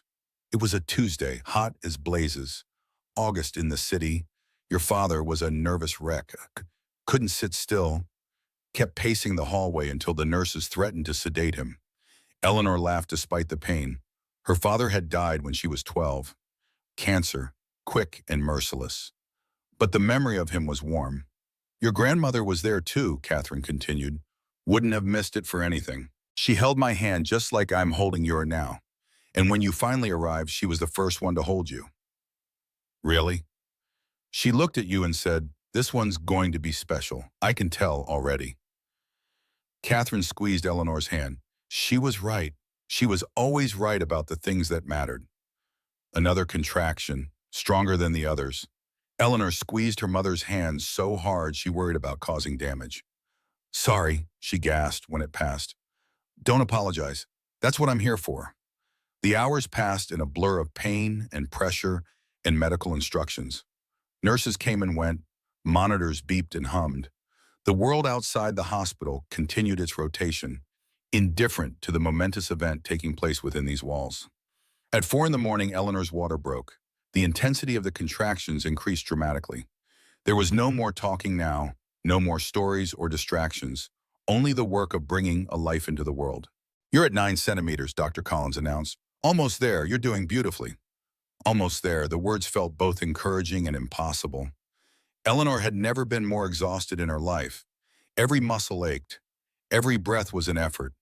Joe stood on one side of the bed, Catherine on the other, both of them holding her hands, both of them believing in her. Push when you feel the urge, Dr. Collins instructed. Your body knows what to do. Trust it.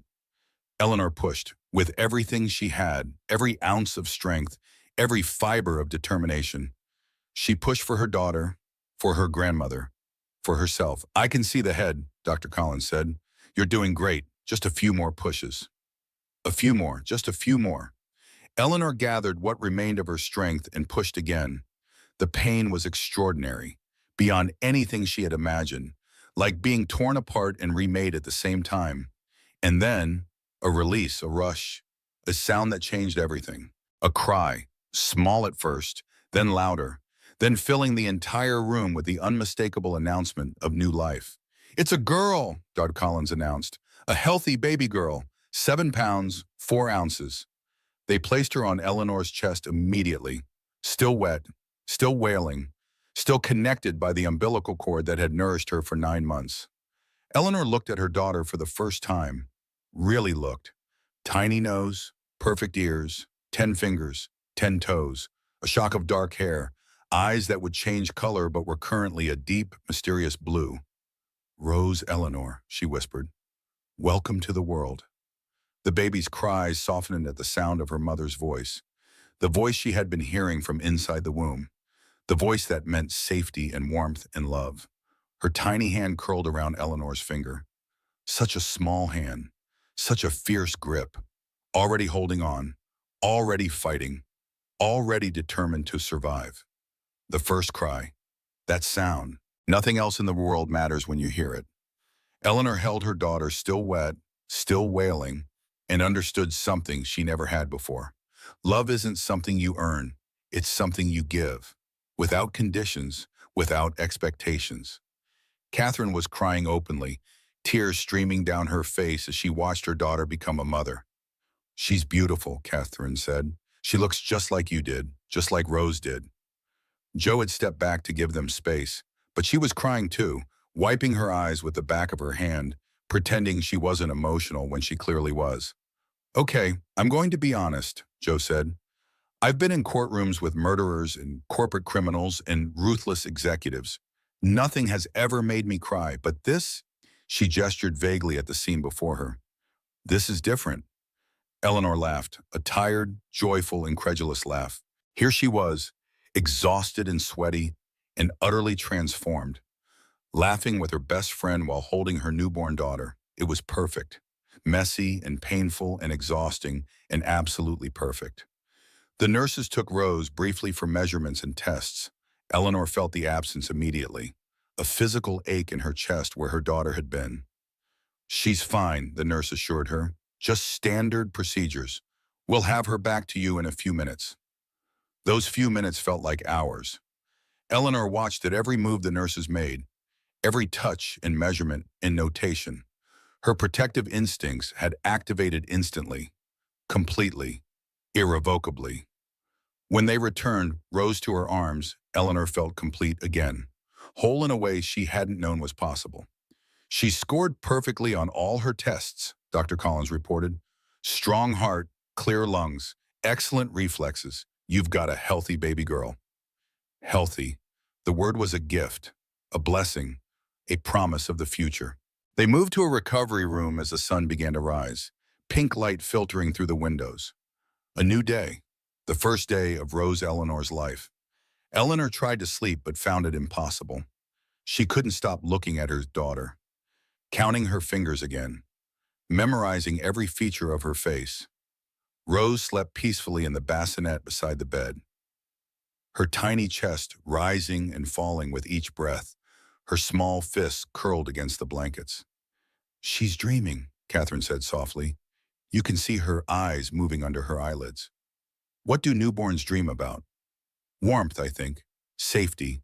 The sound of your heartbeat. That's all they've known for 9 months. Eleanor reached into the bassinet and touched Rose's cheek gently, soft as flower petals, warm as sunshine. I promise you, she whispered to her sleeping daughter.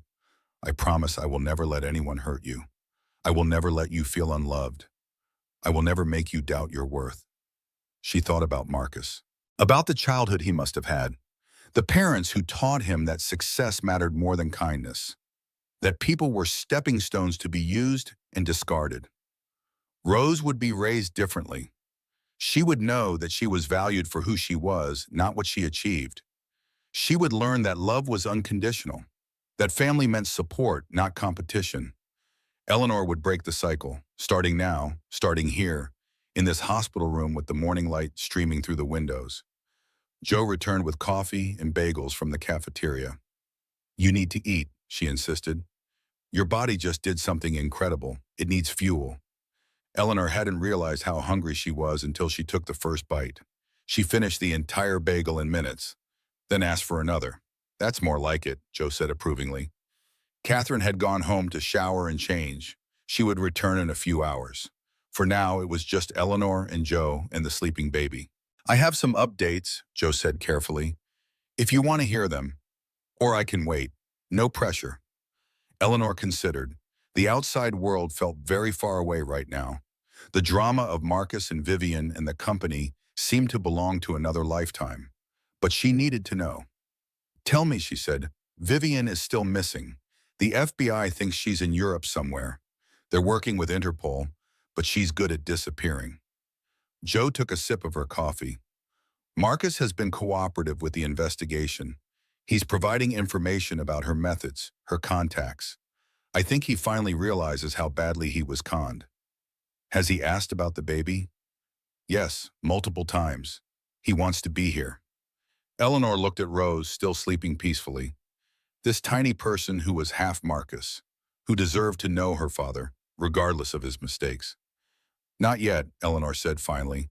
I'm not ready, but soon, when I've had time to adjust. Whenever you're ready.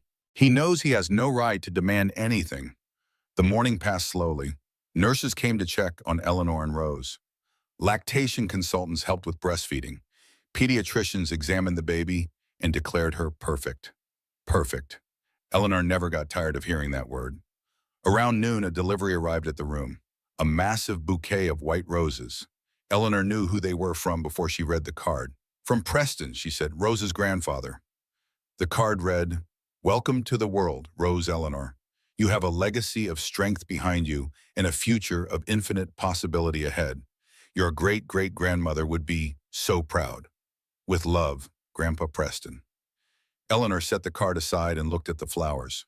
White roses, her grandmother's favorite, a symbol of purity and new beginnings. Another delivery arrived an hour later, a small package this time. Inside was a silver rattle engraved with Rose Eleanor's name and birth date, a gift from Walter Ashford and his wife Margot. They want to meet her, Joe said, reading the accompanying note. When you're ready for visitors. Soon, Eleanor promised. I want Rose to know all the people who helped bring her safely into the world. That evening, Eleanor finally slept. Really slept. Deep and dreamless and restorative. Rose woke her every few hours to eat, but between feedings, Eleanor rested. She dreamed of her grandmother. They were walking through a garden filled with roses, every color imaginable, red and white and yellow and pink. You did well, Rose Whitmore said in the dream. Her voice was exactly as Eleanor remembered it, warm and firm and full of love. I knew you would. I was scared, Eleanor admitted. I didn't know if I could do it alone. You were never alone. Rose smiled and gestured at the garden around them. Look at all these roses, each one planted by someone who loves you. You've built a family, Eleanor, not through blood or marriage, but through choice, through loyalty, through love. Eleanor looked at the garden with new eyes. She saw Joe in the red roses, Catherine in the white, Walter and Margot in the yellow, Graham and Preston in the pink, all of them supporting her, believing in her. And this one, Rose said, pointing to a small rosebud just beginning to open. This one is brand new, the newest member of our garden. The rosebud was perfect, delicate and strong at the same time, ready to bloom. Take care of her, Rose said. Teach her what I taught you. That strength and kindness can coexist. That power and grace are not opposites. That love is the foundation upon which everything else is built. I will, Eleanor promised. I will. She woke to the sound of Rose crying, not a distressed cry, just a hungry one, the simple demand of a newborn for nourishment. Eleanor picked up her daughter and held her close. The dream was fading, but the message remained. She was not alone. She had never been alone. 3 days later, they went home, not to the penthouse she had shared with Marcus, not to the small apartment where she had hidden and healed, to a house Eleanor had purchased 6 weeks earlier, a modest place with a garden and a nursery painted robin's egg blue. Joe drove them from the hospital. Catherine waited at the house with groceries stocked and the nursery prepared. Welcome home, Catherine said as Eleanor carried Rose through the front door. Home. The word had new meaning now. It wasn't just a place to live. It was a sanctuary, a foundation, a starting point for everything that would come next. Eleanor walked through the room slowly, the living room with its comfortable furniture, the kitchen with its sunny windows, the nursery with the crib and the changing table, and the rocking chair that had belonged to her grandmother. She sat in the rocking chair and looked around the room. Walls painted the color of robin's eggs. A mobile of stars and moons hanging above the crib, books lined up on shelves waiting to be read aloud. Rose Eleanor was asleep in her arms, exhausted from the journey home, content to be held. I'm going to tell you stories, Eleanor said to her sleeping daughter, about your great-great-grandmother who built an empire, about your grandmother Catherine who raised me with love and patience, about all the women who came before you and paved the way. Rose stirred slightly but didn't wake. And I'm going to tell you about yourself, Eleanor continued, about the night you were born and how you grabbed my finger and wouldn't let go, about how you were surrounded by love from your first breath, about how you were wanted and cherished and celebrated. She rocked slowly back and forth. The chair creaked in familiar rhythm. Most importantly, I'm going to tell you that you can be anything. Do anything, become anyone you want to be. Eleanor touched her daughter's cheek gently. The world is yours, Rose Eleanor. All you have to do is reach for it. The first week of motherhood was the hardest thing Eleanor had ever done. Harder than the divorce, harder than the board meeting, harder than childbirth itself. Rose needed to eat every 2 to 3 hours, day and night. There was no schedule, no predictability, just the constant cycle of feeding and burping and diaper changing and soothing. Eleanor was exhausted in ways she hadn't known were possible. Her body ached from the delivery. Her breasts were sore from breastfeeding. Her emotions swung wildly between overwhelming love and crushing self-doubt. But she wasn't alone. Catherine stayed for the first 2 weeks, cooking meals, doing laundry, holding Rose while Eleanor showered or napped. "You're doing beautifully," Catherine said whenever Eleanor expressed doubt. "First-time mothers always feel this way. It gets easier, I promise." Joe came by every few days with supplies and updates from the outside world. She handled the legal matters, kept the company running smoothly, shielded Eleanor from anything that might add stress. "Your only job right now is being a mom," Joe insisted. "Everything else can wait." By the end of the 3rd week, Eleanor had found a rhythm. Not a perfect one, not a predictable man, but a rhythm nonetheless. Rose was sleeping for longer stretches, 3 hours sometimes. Once, miraculously, 4. Eleanor learned to sleep when the baby slept, to eat with one hand while holding Rose with the other, to find joy in small moments of peace. And there was so much joy. Rose's first smile, which might have been half but looked real enough to count. The way she turned her head toward Eleanor's voice. The soft sound she made when she was content. The fierce grip of her tiny hands. Rose slept on Eleanor's chest one afternoon while the spring rain fell outside. That weight, that warmth. Eleanor dozed in the rocking chair her grandmother had used. 3 generations of Whitmore women. All survivors, all fighters, all loved. The legacy continued, and it was beautiful. 6 months passed like water through fingers, fast and slow at the same time, filled with moments so precious Eleanor wished she could bottle them and save them forever. Rose Eleanor had transformed from a tiny, helpless newborn into a curious, active baby who was determined to explore every inch of her world. She could roll over now, both directions. She laughed at silly faces and reached for colorful objects and babbled in a language only she understood. Her hair had grown in thick and dark, just like Eleanor's, but her eyes had settled into a shade of blue-gray that reminded Eleanor of her grandmother Rose, the same intelligent, observant eyes that seemed to take in everything. "She's going to be trouble," Joe said one afternoon, watching Rose attempt to grab a fistful of Eleanor's hair. "I can already tell she's got that look." "What look?" "The look your grandmother had, the one that said, 'I know exactly what I want and I'm going to get it.'" Eleanor laughed and gently untangled her hair from Rose's grip. Her daughter protested briefly, then became distracted by a colorful toy nearby. Spring had arrived in full force. The garden behind their house was blooming with flowers Eleanor had planted during her pregnancy. Roses, of course, dozens of varieties in every color, but also tulips and daffodils and lavender and peonies. A riot of color and fragrance that attracted butterflies and bees and admiring comments from neighbors. Eleanor spent as much time as possible in that garden. Rose loved being outside. The fresh air and natural light seemed to energize her. She would lie on a blanket and watch the leaves rustling overhead, completely fascinated by the play of light and shadow. "Your great-great-grandmother loved gardens too," Eleanor told her. "She used to say that watching things grow was the most hopeful thing in the world. Every seed that sprouts is a promise kept." Rose responded by grabbing her own foot and trying to put it in her mouth. She was at that stage now. Everything went in the mouth. The updates from the outside world came through Joe, filtered and curated to minimize stress. The company was thriving under Graham Mitchell's leadership. Stock prices had actually increased since the board meeting. Investors were confident. Employees were happy. The scandal of Marcus's removal had faded from the headlines. "The annual report shows 12% growth," Joe reported during one of her visits. "Graham wants to know if you have any concerns about the expansion plans for the Asian market." "I trust his judgment," Eleanor said, "but send me the details anyway. I'll review them tonight." She had found a balance, staying informed about the company without being consumed by it, making decisions when necessary but delegating daily operations to people she trusted. Being a mother first and a business owner second. It was what her grandmother would have wanted. Rose Whitmore had always said that wealth was a tool, not a destination. The point wasn't to accumulate as much as possible. The point was to use it wisely, to build things that mattered, to leave the world better than you found it. Eleanor intended to honor that philosophy.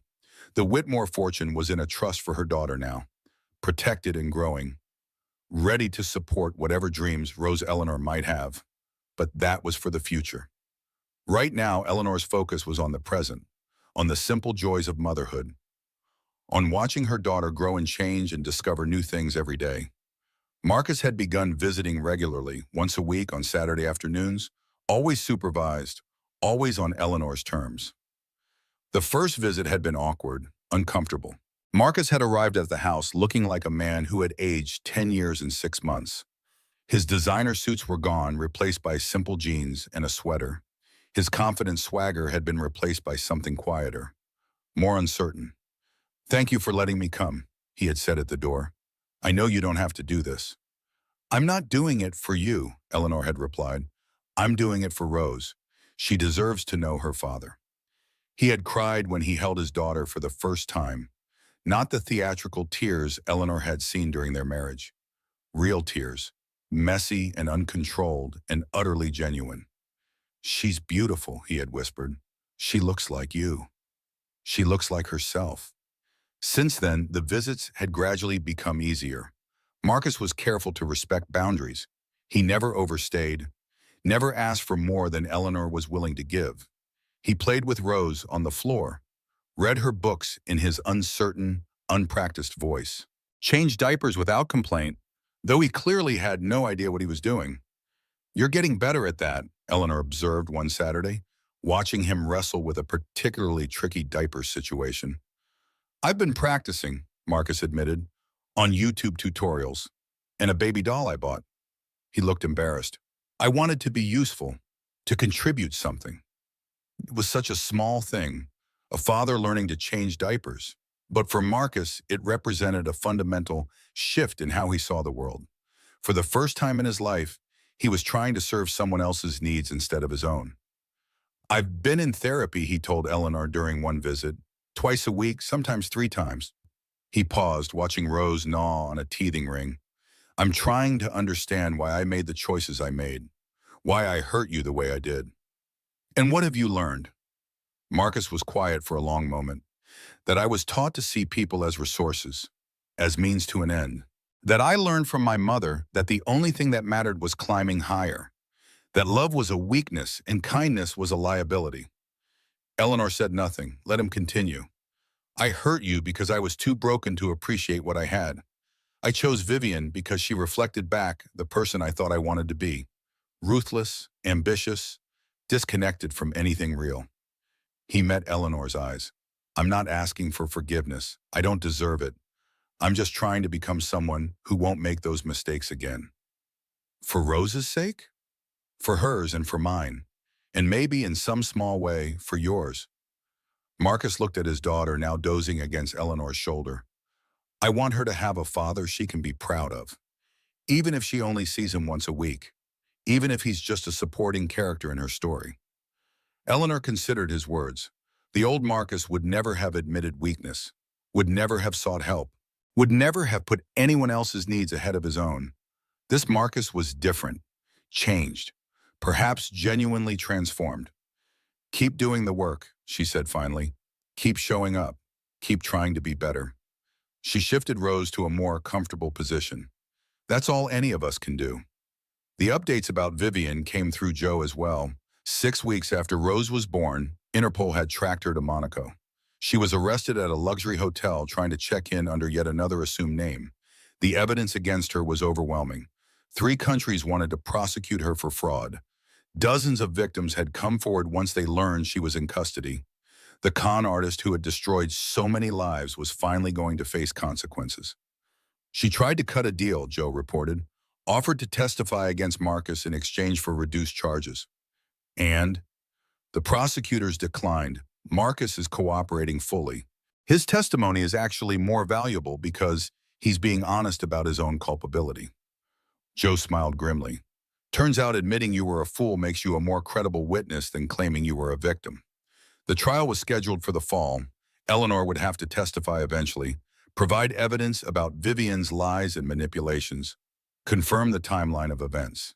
She wasn't looking forward to it, but she wasn't dreading it either. Vivian had lost all power over her, was just a cautionary tale now. A chapter in Eleanor's story, not the defining theme. Preston Whitmore came every Sunday afternoon without fail. He would sit in the garden and hold Rose and tell stories about the old days, about Rose Whitmore and the company she built, about the early years of struggle and sacrifice and eventual triumph. Your great-great-grandmother was a force of nature, he would tell the baby, who listened with the rapt attention of someone who understood nothing and everything. She walked into boardrooms full of men who wanted her to fail, and she made them respect her anyway. Not by being like them, by being better than them. Rose would grab his finger and babble in response, her version of the conversation. She would have loved you, Preston continued, his voice growing thick with emotion. She loved babies, loved the idea of new beginnings, said every child was a chance for the world to get it right. Diana Whitmore had not visited, had not called, had not acknowledged her granddaughter's existence. The rift between her and Preston had deepened in the months since the board meeting. They still lived in the same house, but barely spoke. She's too proud to admit she was wrong, Preston explained one afternoon. Too invested in the version of reality where Marcus was the victim and you were the villain. Do you think she'll ever come around? I don't know. Maybe, maybe not. Preston shrugged with the weariness of a man who had spent decades navigating his wife's stubbornness. But I've decided I'm not going to let her choices define mine anymore. This is my granddaughter. I'm going to be part of her life. Diana can accept that or not. He came every Sunday, brought toys and books and his quiet, steady presence. Rose recognized him now, smiled when she saw him, reached for him with her chubby arms. "Grandpa's here," Eleanor would say, and Rose would kick her legs with excitement. It was healing somehow. Watching this man try to be the grandfather he hadn't been capable of being as a father. Watching him prioritize love over pride. Watching him choose connection over convenience. The first weeks of summer brought warm days and longer evenings. Eleanor established a routine. Morning walks with Rose in the stroller. Afternoon playtime in the garden. Evening baths and bedtime stories and the quiet satisfaction of watching her daughter fall asleep. Catherine visited often, sometimes for a day, sometimes for a weekend. She was the most patient grandmother imaginable, willing to read the same book 20 times, willing to make the same silly face until Rose laughed herself breathless, willing to simply sit and hold and be present. "You're doing wonderfully," Catherine had told Eleanor one evening. They were sitting on the porch, watching the sunset paint the sky in shades of orange and pink. Rose was asleep in Eleanor's arms. "I know it doesn't always feel that way, but you are." "I worry constantly," Eleanor admitted, "about everything. Is she eating enough, sleeping enough, developing on schedule? Am I stimulating her brain properly? Am I spending enough quality time?" "That worry is love," Catherine said. "It means you care. It means you're paying attention." She reached over and squeezed Eleanor's hand. "The fact that you're worried about being a good mother means you already are one." The words settled something in Eleanor's chest, some anxious knot that had been tightening for months. "Thank you, Mom." "For what?" "For everything, for being here, for believing in me, for showing me what a good mother looks like." Catherine's eyes glistened. "You're welcome, sweetheart, but you would have figured it out on your own. You're a Whitmore woman. It's in your blood." Joe and Teddy came for dinner one Saturday evening. Teddy made terrible dad jokes that somehow made everyone laugh. Joe provided running commentary on the legal battles she was winning. Rose charmed everyone by demonstrating her new ability to sit up unassisted. "She's going to be CEO by age 2 at this rate," Teddy said, watching Rose determinedly reach for a toy just slightly out of her grasp. "Look at that focus, that determination. She gets it from her great-great-grandmother," Joe said, "and from her mother." They ate on the back porch as the evening light faded. Good food, good wine, good conversation. The simple pleasures of friendship and family. After dinner, Eleanor put Rose to bed while the others cleaned up. The nursery was soft with moonlight. The mobile of stars and moons cast familiar shadows on the walls. Rose grabbed Eleanor's finger as she drifted towards sleep. Such tiny hands, such fierce grip. The same grip that would one day hold pens and books and steering wheels. The same hands that would one day build her own legacy. "You're going to be okay, little one," Eleanor whispered. "We both are. We have everything we need. We have each other. We have the truth. We have a future worth fighting for." Rose's grip loosened as sleep claimed her. Her breathing deepened. Her tiny chest rose and fell with perfect rhythm. Eleanor stood there for a long moment, watching, protecting, loving. She thought about the journey ahead, the challenges, the triumphs, the ordinary days and extraordinary moments, all of it waiting.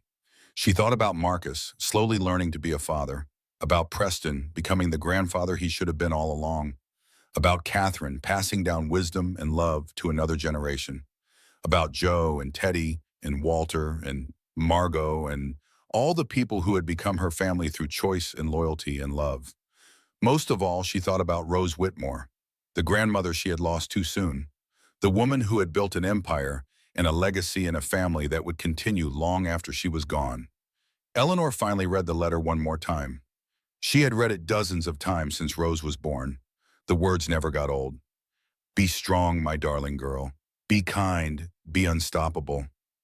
She was trying every day, in small ways and large ones, being the mother Rose Eleanor deserved, being the businesswoman who protected her grandmother's legacy, being the person who had survived betrayal and heartbreak and emerged stronger on the other side. She didn't get revenge. She got something better. She got herself back. The woman who existed before Marcus, before the marriage, before the heartbreak. The woman her grandmother had raised her to be. Strong, kind, unstoppable. The summer deepened. The garden flourished. Rose Eleanor grew and changed and discovered new wonders every day. On a warm evening in late July, Eleanor sat alone on the porch after putting Rose to bed. The sunset painted the sky in brilliant colors. The garden hummed with insects and birdsong. The air smelled of roses and lavender and the particular sweetness of a summer night. She thought about everything that had led her here, the divorce papers that landed next to her anniversary gift, the discovery of who she really was, the board meeting where she claimed her power, the birth of her daughter, the slow, patient work of building a life worth living. A year ago, she had been a woman whose world was falling apart. Tonight, she was a woman whose world was finally coming together. Not the world she had planned, not the life she had imagined. Something different, something better, something authentically hers. Her phone buzzed with a text from an old friend she had reconnected with recently, a woman from college who had also gone through a difficult divorce. They had started meeting for coffee once a month, sharing stories, supporting each other, building the kind of friendship that only grows from shared struggle. "Thinking about you," the text read. "Hope tonight is peaceful." Eleanor smiled and typed a response. "It is, thank you. See you next week." New connections, old ones renewed, a network of support that grew stronger every day. She walked back inside and checked on Rose one more time. Her daughter was sleeping peacefully, one arm flung above her head in complete abandon. The complete trust of the child who has never known anything but love. Eleanor leaned down and kissed her forehead gently. "Sleep well, my love. Tomorrow is a new day." She moved through the house, turning off lights, checking locks, the ordinary rituals of closing out the day. In her bedroom, she paused at the window. The garden was silver in the moonlight. The roses were shadows now, their colors hidden until dawn. But they were still there, still growing, still beautiful, just like her. Eleanor climbed into bed and pulled up the covers. She was tired, the good kind of tired that comes from a day well spent, a life well lived. She closed her eyes and let sleep come. Her dreams were peaceful. No nightmares about Marcus or Vivian. No anxieties about the future. Just gentle images of the garden and the baby and the life she was building one day at a time. In the morning, Rose would wake her with hungry cries. There would be diapers to change and meals to prepare and the endless, wonderful work of raising a child. But for now, there was rest. There was peace. There was the quiet satisfaction of knowing she had survived the worst and emerged stronger on the other side. The future stretched out before her, unknown, uncertain, full of possibility. She wasn't afraid anymore. She knew who she was. She knew what she was capable of. She knew that whatever came next, she could handle it, because she was Eleanor Hayes Whitmore, daughter of Catherine, granddaughter of Rose, mother of Rose Eleanor, owner of an empire, builder of a life, survivor of betrayal, creator of second chances. And that was enough. That was everything. The moon rose high above the garden. The roses swayed gently in the night breeze. The house was quiet. The baby was sleeping. The mother was dreaming. And somewhere Rose Whitmore smiled. 3 generations of Whitmore women, all survivors, all fighters, all loved. The legacy continued, and it was beautiful. Epilogue. 1 year later, Eleanor stood at the podium of the annual Whitmore Industries shareholders meeting. Rose Eleanor, now 18 months old, was with Catherine in the front row, watching her mother with those intelligent blue-gray eyes that missed nothing. "Thank you all for being here," Eleanor said, her voice steady and confident. "3 years ago, I stood in this room for the first time as the majority shareholder of this company. Some of you didn't know what to expect. Some of you doubted whether I was up to the task." She paused, letting the moment settle. "I understand those doubts. I had them myself. I never planned to run a company. I never sought the spotlight or the responsibility that comes with it." She looked at her daughter, who waved enthusiastically from Catherine's lap. "But my grandmother taught me that leadership isn't about wanting power. It's about accepting responsibility. It's about protecting what matters. It's about building something that will last beyond your own lifetime." The room was silent, attentive, waiting. Under Graham Mitchell's excellent leadership, Whitmore Industries has grown 23% over the past 18 months. We've expanded into new markets, created 3,000 new jobs, invested in sustainable practices that will protect our planet for future generations. She smiled, thinking of Rose. But numbers don't tell the whole story. The real success of this company is measured in the people it supports, the families who depend on us, the communities we're part of, the legacy we're building together. Eleanor stepped back from the podium and gestured to the room. "My grandmother started this company with nothing but a dream and an unshakable belief in herself. She proved that a woman could build an empire in a world that didn't expect it. She proved that strength and kindness could coexist. That success didn't require sacrifice of integrity." She paused, her voice growing thick with emotion. "I'm not my grandmother. I'll never be exactly who she was. But I carry her lessons with me every day, and I'm raising a daughter who will carry them forward to another generation." Rose chose that moment to call out, "Mama!" The room erupted in gentle laughter. Eleanor laughed too, wiping her eyes. "That's my cue to wrap up," she said. "But before I go, I want to thank all of you for your trust, your patience, your willingness to believe that this company could thrive under new leadership." She looked around the room, at Graham, who had become a trusted partner, at Preston, who had found redemption in his relationship with his granddaughter, at Joe, who had been beside her through everything. "The future is uncertain," Eleanor concluded. "It always is, but I believe in what we're building together, and I believe that the best is yet to come." Applause filled the room, genuine, warm, supportive. Eleanor stepped down from the podium and made her way to her daughter. Rose reached for her with both arms, and Eleanor scooped her up, holding her close. "Did you hear Mama's speech?" she asked. Rose babbled something that might have been yes or might have been more crackers. It was hard to tell. "You're going to do great things," Eleanor whispered into her daughter's hair. "Even greater things than your great-great-grandmother. Even greater things than me poison." Rose grabbed a fistful of Eleanor's hair in response. Some things never changed. They walked out of the meeting room together. Mother and daughter, past and future, the legacy continuing. Outside, the sun was shining. The city sparkled in the summer light. The world stretched out before them, full of possibility. Eleanor took a deep breath and smiled. This wasn't the life she had planned. It was better. It was hers. It was everything. And it was just the beginning.